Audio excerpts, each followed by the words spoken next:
Welcome to the Stairway to Heaven. We're coming to you bringing insights into the ever-changing high-frequency currents now bathing the planet and their effect on us all.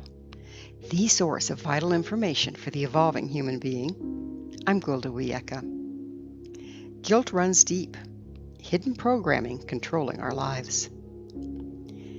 Everyone is familiar with guilt. To varying degree, we all suffer from it. Yet there's so much more to guilt than meets the eye. We have many emotions: joy, grief, fear, anger, gratitude, to name a few. All of these are natural expressions, and when not judged against and denied, have very important roles in our lives.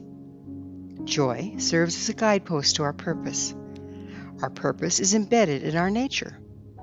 Openly and freely expressing our nature results in joy. It's through expressing our nature that we align with our purpose and place in the circle of life. Thus the adage, follow your joy. Grief helps us process loss.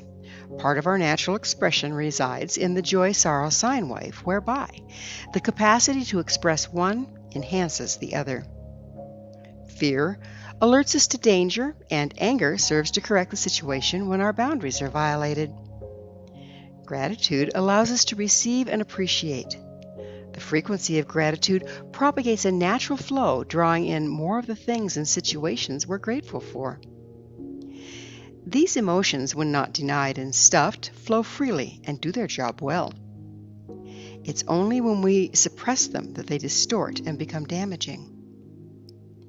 For instance, anger becomes rage when stuffed and not expressed in a healthy way. However, there are two emotions that are not a natural part of our expression: guilt and shame. These frequencies are toxic in the extreme. They have no place in the healthy psyche.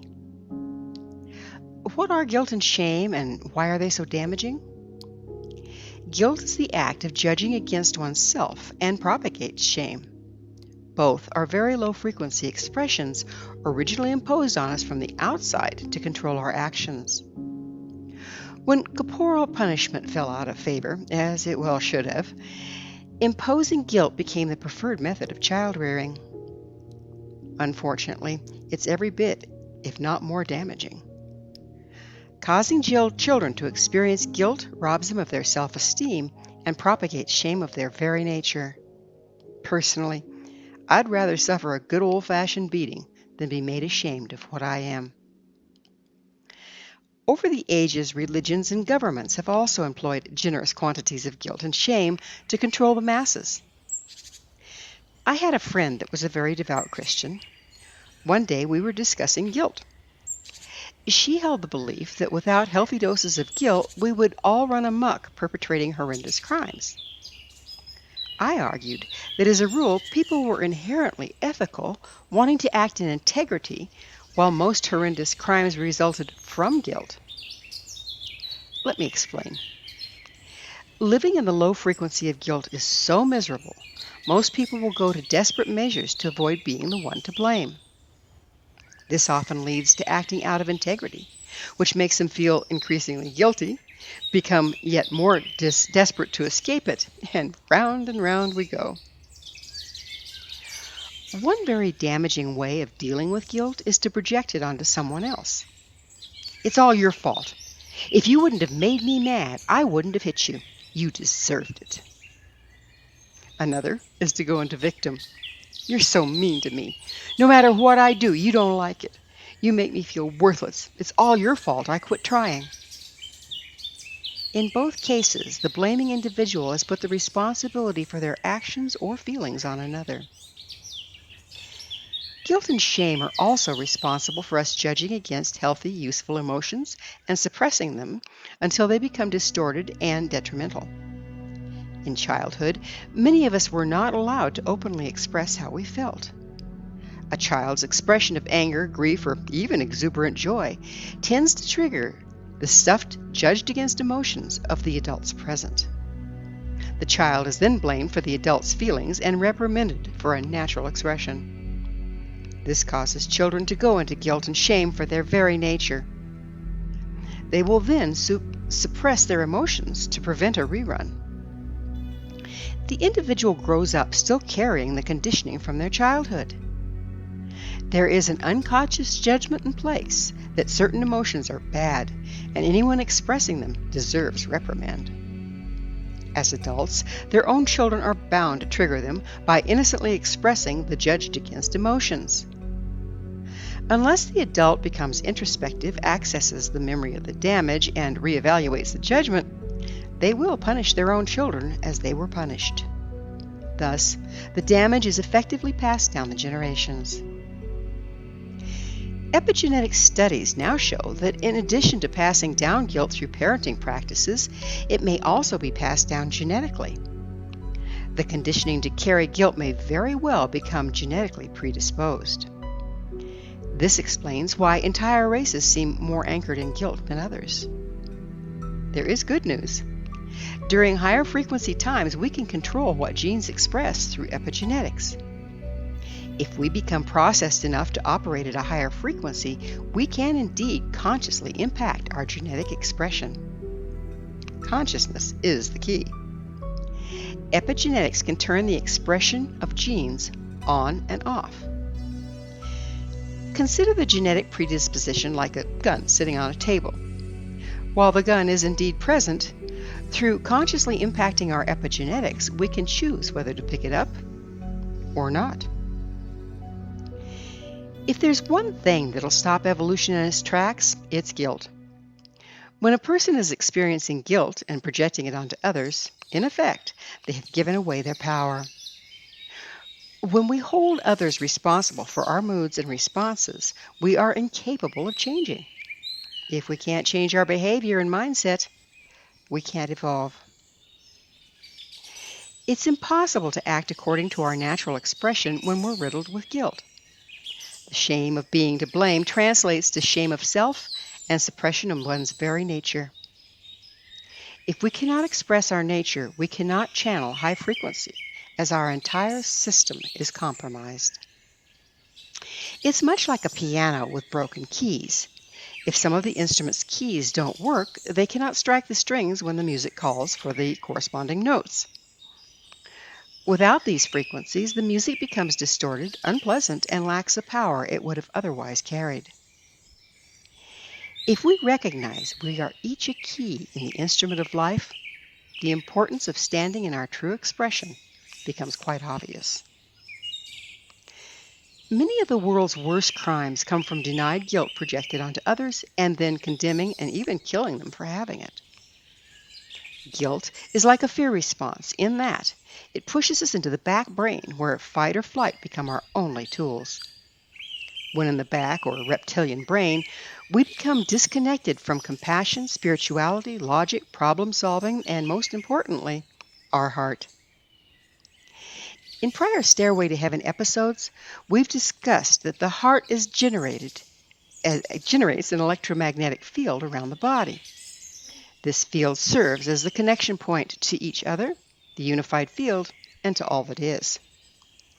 If we're not in our heart, we become isolated and disconnected from life and everything in it. From this place of disconnection, combined with fight or flight, atrocities can result from our attempts to project guilt and blame. We are then unable to perceive or care about the devastating effects our actions have on others. This was the recipe for the Holocaust.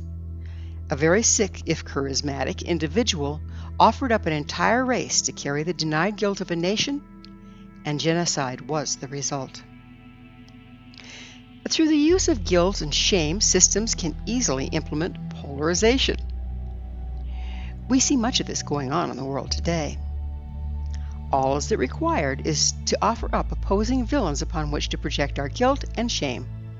Left versus right, pro-abortion or right to life, behind Russia or the Ukraine, all polarized stances prevent us from seeing the full picture and acting with logic and decorum. When confronted with someone firmly ensconced in the opposing view, we further polarize. Both sides bounce off of each other and soon are so out of balance there's little room for movement. In the lack of movement, frequency cannot be maintained. Guilt and shame have become such an intrinsic part of our lives, many don't recognize them or the impact they have on us and the world. For instance, when a problem arises, we have been taught to immediately search for the guilty party. Whose fault is this? A stalker may have been the one to label the commodity with the wrong price.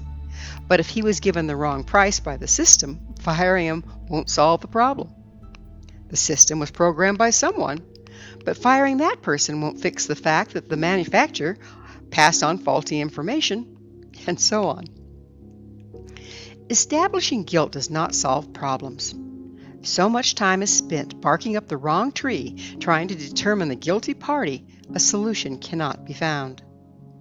Everyone is spending more time dodging or projecting blame than on uncovering the difficulty. The activity puts so much flotsam into the air, it's impossible to see what the real problem is to correct it. So how do we recognize when we or someone else is being controlled by guilt? It can be difficult to identify. One clue is unreasonable anger. An example is a parent that goes into a rage when their child becomes injured and blames the child. I told you not to run. Now you've hurt yourself. It's all your fault. If you hadn't been running around like a wild animal, it wouldn't have happened. This response results from the parent feeling guilty they were not able to protect the child from harm. They go into fight or flight, project the guilt onto the child, and attack them. In the lack of guilt, the parent would have been able to console the child. Once the child had settled down, they could have a logical discussion about what happened. That didn't go so well for you. How do you think you can avoid it happening next time? What would you do differently? Another sign guilt is present is what I call the tra-la factor. When a mistake is pointed out and a person goes into guilt, they may say something like, "So?" or, "Oh well, my bad," and never change their behavior as they refuse to own it. Or there's the person that takes responsibility for everything and is always under the yoke of shame. It's as if they believe that by acting totally beaten down, they'll not be a target for further blame. The problem being, the denied rage from always taking on blame results in a passive-aggressive situation. Another complication is if it wasn't your doing in the first place, you can't hope to fix it, and the problem remains. Having a total aversion to certain memories or people may also indicate there's denied guilt present. This is particularly problematic as it's very difficult to push through the avoidance in order to access and process the situation. In the presence of guilt, it's almost impossible to take responsibility for one's actions. If you can't own your actions, you have no control over them. At the same time, the absence of guilt doesn't indicate a lack of responsibility. It's much easier to take responsibility on your own actions and correct them when not impacted by guilt and shame. As we're being exposed to higher frequencies, denied guilt and the resulting shame is being pushed to the surface. This gives us the opportunity to access and clear any guilt present, so we're no longer subject to it. However, if a person does not access and process the underlying cause, they will attempt to shove it deeper into denial, and at this frequency, they will destabilize. Which road to take is a personal choice. However, considering the result of not taking control and responsibility for our actions is continued devolution, the decision becomes an easy one. Thank you for joining me, Wilda Wiyeka, on the Stairway to Heaven, where we provide updates on the energetic currents facilitating our evolution into conscious, powerful co-creators. As I'm sure you've noticed, not only do the Stairway Heaven to episodes stand alone, but they weave together to form a map to evolution and personal empowerment as we enter the new era. To revisit this or any of our past episodes, visit our archives at www.stairwaytoheavenmedia.com. If you'd like to find out more about me, my school, and the evolutionary tools we offer, visit www.findyourpathhome.com. Until next time, may you be blessed on your sacred path to wholeness. We are here. The time is now.